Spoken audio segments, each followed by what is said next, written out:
നമസ്കാരം, ഷെബീസ് കിച്ചണിലേക്ക് സ്വാഗതം. ഇതിപ്പോൾ ഈസ്റ്ററിന് മുന്നുള്ള ഒരു വീക്കാണ്. ഈസ്റ്റർ അടുത്തുകൊണ്ടിരിക്കുകയാണ്. നമ്മുടെ ക്രിസ്ത്യൻ മലയാളികൾക്ക് ബ്രേക്ക്ഫാസ്റ്റിന് ഈസ്റ്ററിന് ഒരു അപ്പം അല്ലെങ്കിൽ വട്ടയപ്പം ഇത് നിർബന്ധമാണ്. അപ്പോൾ ഇന്ന് ഞാനിവിടെ കാണിക്കാൻ പോകുന്നത് വട്ടയപ്പം എങ്ങനെ ഉണ്ടാക്കാമെന്നാണ്. ബ്രേക്ക്ഫാസ്റ്റിന് മാത്രമല്ല, ഈവനിങ് സ്നാക്സ് ആയിട്ടും വട്ടയപ്പം ഉണ്ടാക്കാറുണ്ട്. അത് എല്ലാവരും ഉണ്ടാക്കുന്നതാണ്. ഈസ്റ്ററിന് സ്പെഷ്യലായിട്ട് ഉണ്ടാക്കും, അത്രയേ ഉള്ളൂ. അപ്പോൾ എങ്ങനെയാണ് നല്ല സോഫ്റ്റായി ഫ്ലഫി ആയിട്ടുള്ള വട്ടയപ്പം ഉണ്ടാക്കുന്നതെന്ന് നമുക്ക് നോക്കാം. ഇത്രയാണ് വട്ടയപ്പത്തിന് വേണ്ടിയിട്ടുള്ള ഇൻഗ്രീഡിയൻസ്. ഞാനിവിടെ എടുത്തിരിക്കുന്നത് ഇഡ്ലി റൈസ് ആണ്. നിങ്ങൾക്ക് എന്ത് പച്ചരിയും യൂസ് ചെയ്യാം. പിന്നെ കുറച്ച് തേങ്ങ വേണം, തേങ്ങാപ്പാലും വേണം, പിന്നെ പഞ്ചസാര. ഞാൻ കുറച്ച് അവിൽ എടുത്തിട്ടുണ്ട്. ഇത് നമ്മൾ കുറുക്കി ചേർക്കുന്നതിന് പകരം അവിലാണ് ചേർക്കുന്നത്. അല്പം ഉപ്പ് വേണം, ഈസ്റ്റ് വേണം, പിന്നെ ഒരു ഫ്ലേവർ കിട്ടാൻ വേണ്ടിയിട്ട് ഏലക്ക. ഇനി നമുക്ക് എങ്ങനെയാണ് വട്ടയപ്പം ഉണ്ടാക്കുന്നത് നോക്കാം. നമുക്ക് ഈസ്റ്റ് ആദ്യം തന്നെ ഫെർമെന്റ് ചെയ്യാൻ വെക്കാം. ഇത് ഞാൻ എടുത്തിരിക്കുന്നത് ഇൻസ്റ്റന്റ് ഈസ്റ്റ് ആണ്. ഇൻസ്റ്റന്റ് ഈസ്റ്റ് എന്ന് പറയുമ്പോൾ തീരെ ചെറിയ പൊടി പോലത്തെ ആയിരിക്കും. സാധാരണ ഈസ്റ്റ് കുറച്ചുകൂടെ വലിപ്പമുള്ള മണികളായിരിക്കും. അതെന്തായാലും ഫെർമെന്റ് ചെയ്യാൻ വെക്കണം. ഇൻസ്റ്റന്റ് ഈസ്റ്റ് ഫെർമെന്റ് ചെയ്യാൻ വെക്കേണ്ട, നമുക്ക് നേരിട്ട് ചേർക്കാം. പക്ഷേ ഞാൻ എപ്പോഴും ഒന്ന് ഫെർമെന്റ് ചെയ്യാൻ വെക്കാറുണ്ട്. കാരണം നമ്മുടെ ഈസ്റ്റ് ചിലപ്പോൾ കുറച്ച് കാലം ഇരിക്കുമ്പോൾ അതിൻ്റെ ആക്റ്റീവ്നെസ് പോയിട്ടുണ്ടാവും. അപ്പോൾ അത് നമ്മൾ ചേർത്തിട്ടുണ്ടെങ്കിൽ നമ്മുടെ വട്ടയപ്പം ശരിയാവില്ല. അപ്പോൾ അതുകൊണ്ട് ഞാൻ എപ്പോഴും ഇൻസ്റ്റന്റ് ആണെങ്കിലും അല്ലെങ്കിലും ഫെർമെന്റ് ചെയ്യാൻ വെച്ചിട്ടാണ് ചേർക്കുന്നത്. പിന്നെ നിങ്ങൾക്ക് ഉറപ്പാണ്, നിങ്ങളുടെ പുതിയ ഇൻസ്റ്റന്റ് ഈസ്റ്റ് ആണെങ്കിൽ നിങ്ങൾക്ക് അപ്പാടെ ചേർക്കാം. ഞാൻ എടുത്തിരിക്കുന്നത് 1/2 ടീസ്പൂൺ ഈസ്റ്റ് ആണ്.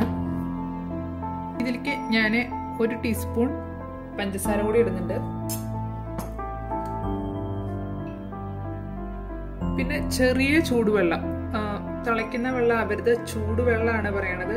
ജസ്റ്റ് വാം വാട്ടർ, അതൊരു 1-2 ടീസ്പൂണ് ഒഴിക്കാം. എന്നിട്ട് ജസ്റ്റ് ഒന്ന് മിക്സ് ചെയ്ത് മാറ്റി വയ്ക്കാം. അപ്പോൾ ഇത് പതഞ്ഞ് പൊന്തി വരും. അതാണ് ഈസ്റ്റ് ആക്റ്റീവ് ആണോ എന്നറിയാൻ വേണ്ടിയിട്ടുള്ള മാർഗം. ഇത് പിന്നെ മാറ്റി വയ്ക്കാം. അവസാനം നമുക്ക് മാവിൽ ചേർക്കാനുള്ളതാണ്. പിന്നെ ഞാനിവിടെ എടുത്തിരിക്കുന്നത് അവിലാണ്. ഇത് വെളുത്ത അവിലാണ് എടുത്തിരിക്കുന്നത്. മറ്റേ നമ്മുടെ ബ്രൗൺ അവിലല്ല, വളരെ തിന്നായിട്ടുള്ള വെളുത്ത അവിലാണ്. ഇത് നമ്മൾ ചേർക്കുന്നത് സാധാരണ വട്ടയപ്പം ഉണ്ടാക്കുമ്പോൾ നമ്മൾ കുറുക്കി ചേർക്കും. അത് അവോയ്ഡ് ചെയ്യാൻ വേണ്ടിയിട്ടാണ് ഇങ്ങനെ ചെയ്യുന്നത്. ഇത് ഞാനിപ്പോൾ 1 കപ്പ് അവിലെടുത്തിട്ടുണ്ട്. ഇതിലേക്ക് കുറച്ച് ചൂടുവെള്ളം, ഒരു 1/2 കപ്പ്, അതൊന്ന് മുങ്ങാനുള്ള ചൂടുവെള്ളം അത്ര ഒഴിച്ചാൽ മതി. ഈ അവിലൊന്ന് കുതിരാൻ വേണ്ടിയിട്ടാണ്.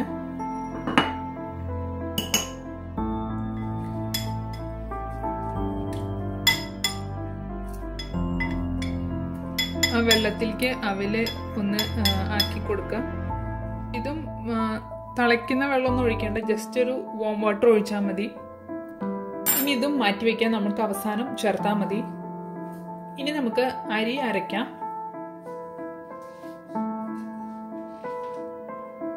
ഞാൻ എടുത്തിരിക്കുന്നത് 2 കപ്പ് ഇഡ്ലി റൈസ് ആണ്. ഇത് ഞാൻ കുതിർത്ത് വെച്ചതാണ്. നിങ്ങളിപ്പോൾ ഈവനിങ്ങിലൊക്കെ സ്നാക്സ് ആയിട്ട് ഉണ്ടാക്കാനാണെങ്കിൽ ഓവർനൈറ്റ് കുതിർത്ത് വെച്ച് രാവിലെ അരച്ചു വെച്ചാൽ ഈവനിങ്ങിൽ നിങ്ങൾക്ക് വട്ടയപ്പം ഉണ്ടാക്കാം. അല്ലെങ്കിൽ ഒരു 4-5 മണിക്കൂർ കുതിരാൻ വെക്കുക. അരി നന്നായി കഴുകിയതിന് ശേഷം കുതിരാൻ വെക്കണം. കാരണം ഇഡ്ലി റൈസിലൊക്കെ നല്ലൊരു സ്റ്റാർച്ചിന്റെ കണ്ടന്റ് ഉണ്ടാവും. അത് കുറെ കഴുകി കളയണം. ഒരു 3-4 തവണയെങ്കിലും കഴുകിയിട്ട് വെള്ളത്തിലിട്ട് വെക്കുക. ഇതിപ്പോൾ ഞാൻ ഓവർനൈറ്റ് വെള്ളത്തിലിട്ട് വെച്ച അരിയാണ്. അത് ഞാൻ വെള്ളം ഊറ്റിക്കളഞ്ഞതാണ്. ഇത് നമുക്ക് മിക്സറിലോട്ട് ഇടാം.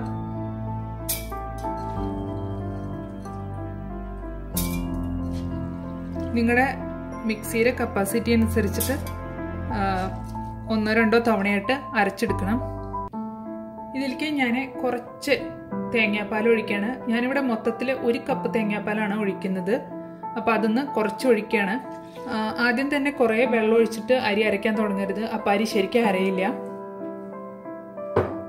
ഇപ്പം ഞാൻ അരി ഓൾമോസ്റ്റ് അരച്ചിട്ടുണ്ട്. ഇതിനകത്ത് ഇപ്പോൾ ഉള്ളത് 2 കപ്പ് അരിയും 1 കപ്പ് തേങ്ങാപ്പാലും മാത്രമാണ്. ഇനി ഇതിലേക്ക് നമുക്ക് തേങ്ങ ഇട്ട് കൊടുക്കാം. ഞാനിവിടെ 1 കപ്പ് തേങ്ങയാണ്, ചെറുകിയ തേങ്ങയാണ് ഇടുന്നത്.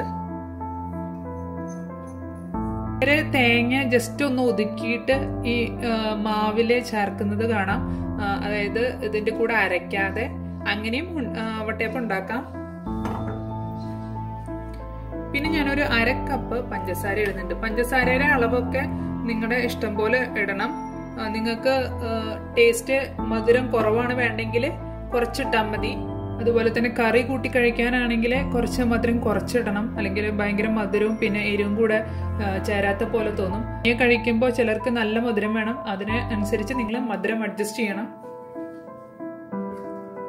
ഇനി ഇതൊന്നുകൂടെ അരച്ചിട്ട് നമുക്ക് തിരിച്ചു വരാം. കുറച്ചുകൂടെ അരഞ്ഞിട്ടുണ്ട്. ഇതിലേക്ക് നമ്മൾ നേരത്തെ ഫെർമെന്റ് ചെയ്യാൻ വെച്ചിരിക്കുന്ന ഈസ്റ്റ് ആണ്. ഇതിപ്പോൾ കണ്ടു നന്നായി പതച്ചു പൊങ്ങിയിട്ടുണ്ട്. ഇതുപോലെ പൊങ്ങിയിട്ടുണ്ടെങ്കിൽ അതിന്റെ അർത്ഥം ഈസ്റ്റ് ആക്റ്റീവ് ആണെന്നാണ്.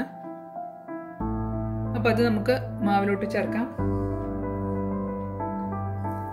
അപ്പൊ അവില് നിങ്ങൾക്ക് കാണാനുണ്ടാവും നന്നായി കുതിർന്നിട്ടുണ്ട്.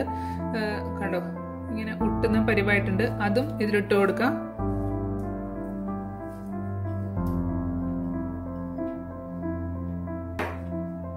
പിന്നെ ഇതിലേക്ക് ഒരു 1/4 ടീസ്പൂൺ ഉപ്പ്.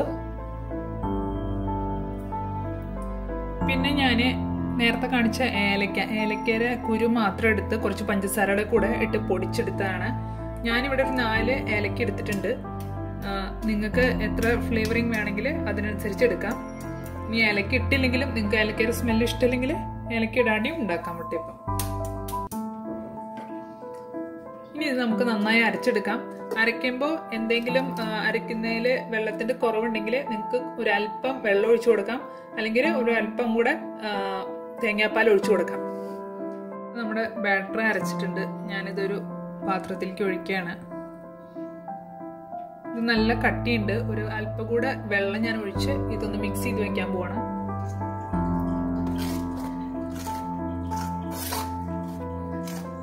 ഞാനൊരല്പം വെള്ളം ഒഴിച്ചിട്ടുണ്ട്. അരയ്ക്കുമ്പോൾ ഞാനൊരു 1/4 കപ്പ് കൂടെ തേങ്ങാപ്പാല് ചേർത്തിട്ടുണ്ടായി. അപ്പോൾ നിങ്ങൾ 1 കപ്പ് എന്തായാലും തേങ്ങാപ്പാല് ചേർക്കണം. പിന്നെ നിങ്ങൾ നോക്കിയിട്ട് വെള്ളത്തിനനുസരിച്ച് ചേർക്കണം. ഇത് മിക്സ് ചെയ്തിട്ടുണ്ട്. അധികം കട്ടിയും അധികം ലൂസും അല്ലാത്ത ഒരു ബാറ്ററാണ്. ഇനി നമുക്ക് ഫെർമെന്റ് ചെയ്യാൻ വെക്കാം. ഒരു 4 മുതൽ 6 മണിക്കൂർ വരെയൊക്കെ ഫെർമെന്റ് ചെയ്യാൻ വെക്കാം. തണുപ്പുള്ള സ്ഥലങ്ങളിലാണെങ്കിൽ നിങ്ങളുടെ അവൻ ഒന്ന് കുറച്ചു നേരം പ്രീഹീറ്റ് ചെയ്യാൻ ഇട്ടതിന് ശേഷം ഓഫ് ചെയ്തതിന് ശേഷം അതിൽ കയറ്റി വെക്കാം. അപ്പോൾ ഇത് നന്നായി ഫെർമെന്റ് ചെയ്ത് കിട്ടും. ഇപ്പൊ ഇവിടെ കുറച്ച് തണുപ്പടപ്പ് ഞാനിത് അവനകത്ത് വെക്കാൻ പോവാണ്. ജസ്റ്റ് അവനൊന്ന് ചൂടായതിനു ശേഷം അതിനകത്ത് ഇത് കയറ്റി വെക്കാം. നല്ല ചൂടുള്ള സ്ഥലങ്ങളാണെങ്കിൽ ഇതൊരു 4 മണിക്കൂർ ആകുമ്പോഴേക്കും നമുക്ക് വട്ടയപ്പം ഉണ്ടാക്കാൻ റെഡിയാവും. അപ്പം ഇനി വട്ടയപ്പം ഉണ്ടാക്കുമ്പോൾ കാണിച്ചു തരാം. ഇപ്പം മാവ് റെഡി ആയിട്ടുണ്ട്. നന്നായി പൊങ്ങി വന്നിട്ടുണ്ടായി. ഞാൻ എടുത്തപ്പോൾ നിങ്ങൾക്ക് കാണാനുണ്ടാവും നന്നായിട്ട് പൊങ്ങിയിട്ടുണ്ടായി. ഇത് നന്നായി ഇളക്കാം. നിങ്ങൾക്ക് ഇനി മധുരം കൂടുതൽ വേണമെങ്കിൽ ഇപ്പോൾ മധുരം നോക്കിയിട്ട് വേണമെങ്കിൽ ഇടാം. ഇനി നമുക്ക് വട്ടയപ്പം ഉണ്ടാക്കാം. ഞാനിപ്പോൾ ഒരു പ്രഷർ കുക്കറിലാണ് ഉണ്ടാക്കുന്നത്. നിങ്ങൾക്ക് ഇഡ്ഡലി തട്ടിലോ അല്ലെങ്കിൽ സാധാരണ ഒരു കുഴിയുള്ള എന്ത് പാനിലും നിങ്ങൾക്ക് ഉണ്ടാക്കാം.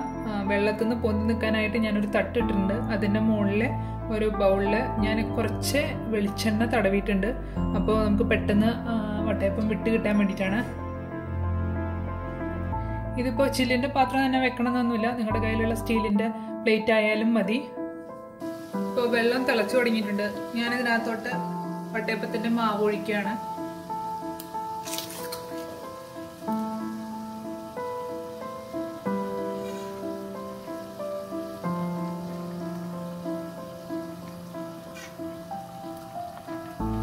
എന്നിട്ട് മൂടി വെക്കാം. നിങ്ങൾക്ക് പ്രഷർ കുക്കറിന്റെ മൂടി കൊണ്ടും മൂടി വെക്കാം. പക്ഷെ അതിന്റെ വിസിൽ വരുന്ന ലിഡ് ഇടരുത്. ഇപ്പൊ ഞാനിവിടെ ഒരു ചെറിയ ഹോളുള്ള ഒരു മൂടി കൊണ്ടാണ് അടച്ചു വെക്കുന്നത്. ആവിയിൽ ഇത് വേവിക്കുന്നതിന്റെ ടൈം എന്ന് പറയുന്നത് നിങ്ങൾ എത്ര കട്ടിയിൽ ഇത് ഒഴിക്കുന്നു എന്നുള്ളതിനെ അനുസരിച്ചിരിക്കും. പിന്നെ എന്ത് പാത്രത്തിലോ പ്ലേറ്റിലോ ഒക്കെ ഒഴിക്കുമ്പോൾ അതിന്റെ ഹാഫിൽ നിന്ന് കുറച്ച് കൂടുതൽ ഒഴിച്ചാൽ മതി. പ്ലേറ്റ് നിറച്ചും ഒഴിക്കരുത്. കാരണം നമ്മൾ വേവുമ്പോൾ അത് കുറച്ചുകൂടെ പൊന്തി വരും. പിന്നെ നിങ്ങൾക്ക് എന്തെങ്കിലും റേസിൻസോ എന്തെങ്കിലും വെച്ച് നിങ്ങൾക്ക് അലങ്കരിക്കണമെങ്കിൽ ഇതൊരു 5 മിനിറ്റ്സ് ആദ്യം വേവിക്കുക. അതിന് ശേഷം വെച്ച് അലങ്കരിക്കുക. അല്ലെങ്കിൽ ഇപ്പൊ തന്നെ ഇട്ടാൽ അത് താന്നു പോവും മാവിനകത്ത്.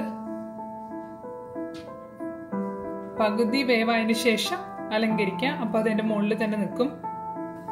ഒരു 5 മിനിറ്റായി ഇത് വേവാൻ തുടങ്ങിയിട്ട്. ഞാനിതിൻ്റെ മുകളിൽ ചെറി വെച്ച് കൊടുക്കാൻ പോവാണ്.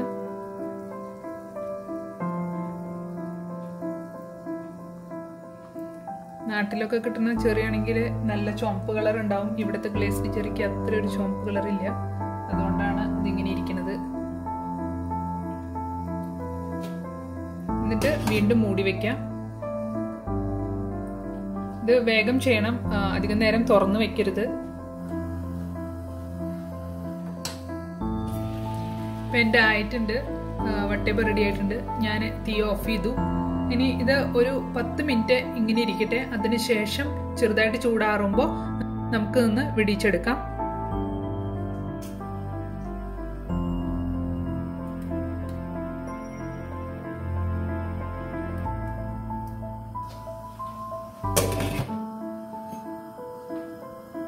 ഇപ്പം ഇത് ചൂടാറിയിട്ടുണ്ട്. ഞാൻ അതുപോലെ തന്നെ സാധാ സ്റ്റീലിൻ്റെ പ്ലേറ്റിലും ഒരെണ്ണം ഉണ്ടാക്കിയിട്ടുണ്ട്.